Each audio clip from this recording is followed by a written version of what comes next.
Olá, seja muito bem-vindo ao Devocional 2024. Eu queria aqui falar um pouquinho mais sobre o capítulo de ontem que nós falávamos no do vídeo anterior, porque alguns detalhes eu não pude me aprofundar por causa do tempo. E vamos hoje falar também sobre os demais capítulos de Jó, que é o capítulo 32, 33 e também o 34. Mas no capítulo 31, eu queria voltar só um pouquinho, no versículo 24, ele diz: Se no ouro pus a minha esperança, ou disse ao ouro fino, em ti confio, se me alegrei por serem grandes os meus bens, e por ter a minha mão alcançado muito, se olhei para o sol, quando resplandecia, ou para a lua, que caminhava esplendente, e o meu coração se deixou enganar em oculto, e beijos lhe atirei com a mão. Ele está falando aqui sobre aqueles que confiam nas riquezas e aqueles que confiam, no caso aqui, na astrologia, ou seja, no horóscopo. Naquela época era uma cultura as pessoas elas mandarem beijos ou beijar os seus ídolos de pau, pedra e também as imagens dos astros.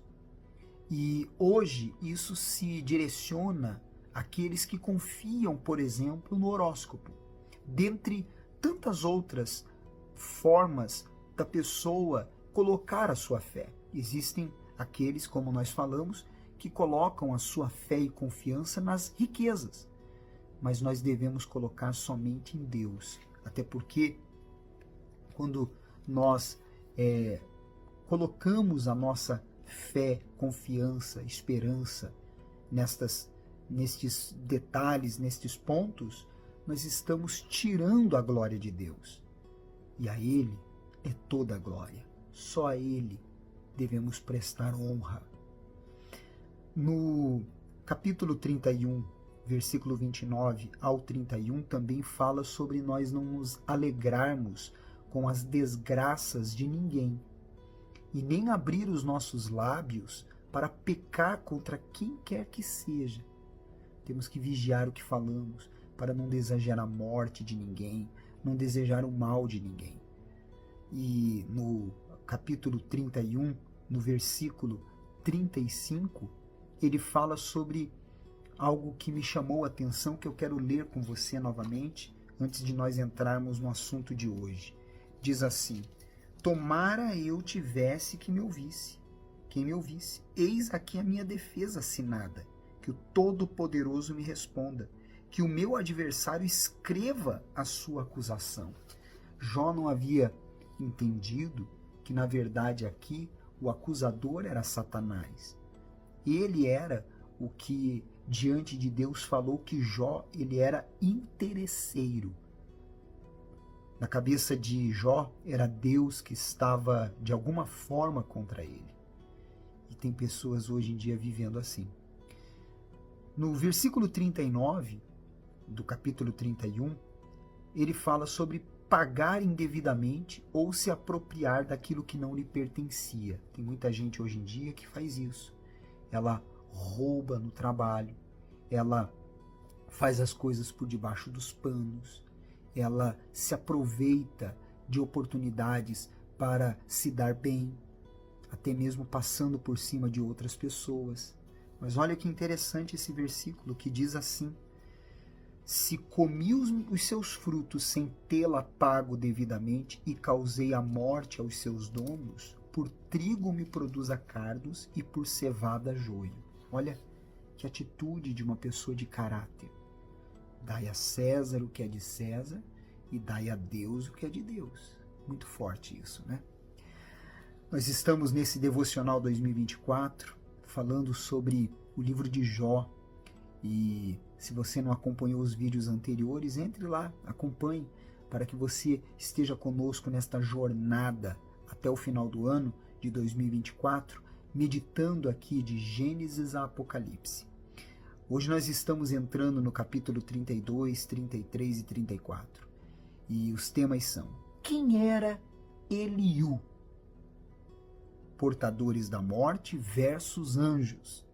E a vida não é justa, mas Deus é. Se você ainda não segue, não se inscreveu no nosso canal no YouTube, entra lá, André Cageu Oficial, e também divulgue para que possamos alcançar o maior número de pessoas e levar esta mensagem saudável para a mente, para o coração e também para o seu corpo, alma e espírito. André Cageu Oficial no YouTube, tá bom?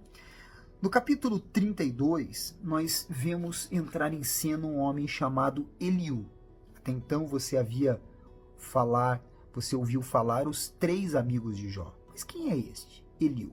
Primeiro, entenda, o nome Eliú significa Ele é o meu Deus. Só por aí você já vê que a forma como este homem, que não era uma pessoa de tanta idade, por isso deixou que todos falassem e ele fosse o último, você vai observar que a maneira como ele fala, se porta, se reporta, é diferente. Porque quando uma pessoa é de Deus, ela é diferente. No versículo 2 ao versículo 5, nós vemos a ira de Eliú. E essa ira de Eliú se deu por Jó dizer ser inocente e os amigos de Jó conduzirem mal o debate. Embora ele fosse um homem humilde e respeitoso, só você observar a maneira como ele fala, as palavras dele, com todo respeito e reverência. Até porque os amigos de Jó eram muito mais velhos, então havia essa consciência de deixar que eles primeiramente falassem. No versículo 6, ele diz assim, vou ler para você: disse Eliú, filho de Baraquel, o Buzita, eu sou de menos idade, e vós sois idosos. Arreceei-me e temi de vos declarar a minha opinião. Olha só, embora ele tenha repreendido os 4, desde o início ele não agiu nem com soberba e nem com arrogância. Esse é o comportamento de uma pessoa de Deus quando ela repreende alguém pela forma como esta pessoa tem agido. Ela não repreende com nenhum tipo de arrogância e agressividade. Suas palavras curam e não ferem. As suas palavras curam e não ferem. Vamos continuar. No capítulo 32, do versículo 12 ao versículo 14, você vê Eliú falando que ele primeiro ouviu antes de responder. Essa é uma atitude sábia. Toda pessoa que é sábia, ela ouve, pesa para depois falar. Pessoa que é insensata, ela já sai falando pelos cotovelos.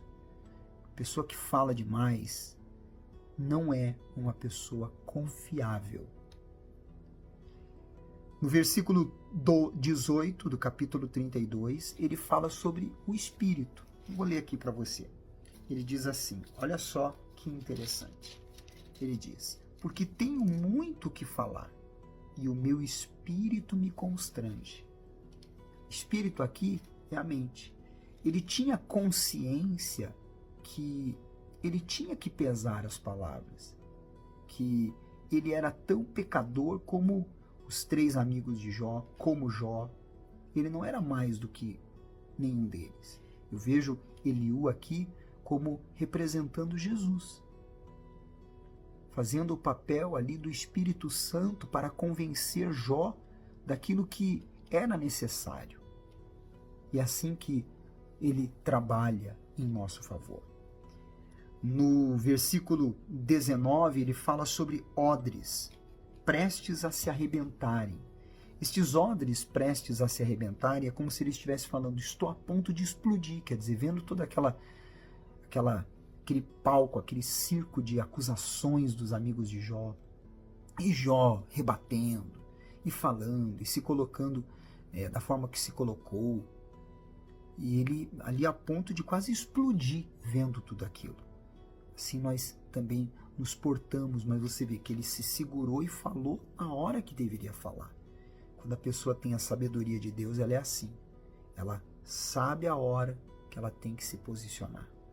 Ela não mete os pés pelas mãos.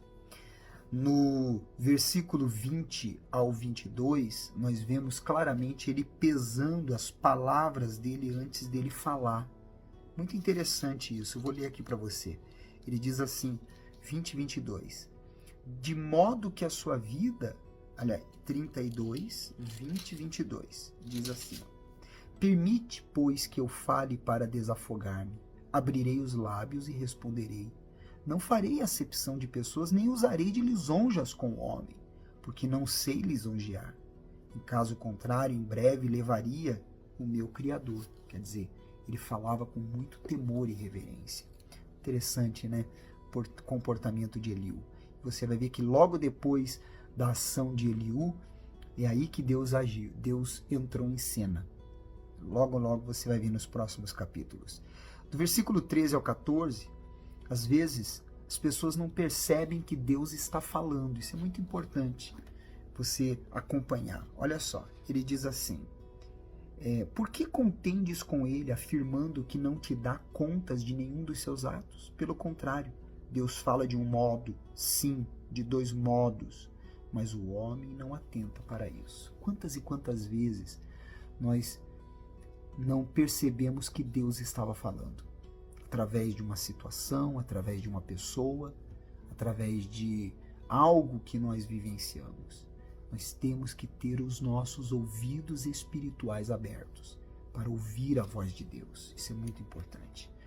No versículo 33 do 16, capítulo 33 do 16 ao 19, nós vemos algo muito interessante, que inclusive o apóstolo Paulo afirma que Deus colocou em cada ser humano um pouco de conhecimento dele. Você pode acompanhar isso em Romanos 1, do 19 ao 20.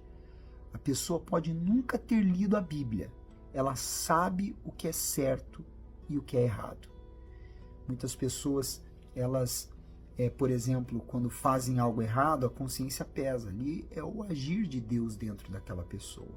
Mesmo que ela não tenha lido a Bíblia, nunca na vida, dentro do ser humano, existe o senso do que é certo e do que é errado. No versículo 19, nós vemos que a dor, ela nos faz convergir a nossa atenção a Deus para nós fazermos um autoexame. Às vezes, guarde isso, o sofrimento não é nem punitivo e nem corretivo. Às vezes, é para nos instruir. Deus, às vezes, quer nos instruir naquilo que estamos sofrendo ou passando. Não é punitivo e nem corretivo. Guarde isso. No versículo 22 ao 29, ele fala sobre os portadores da morte e os anjos. Quando ele diz assim, olha que interessante, a sua alma se vai chegando à cova e a sua vida aos portadores da morte.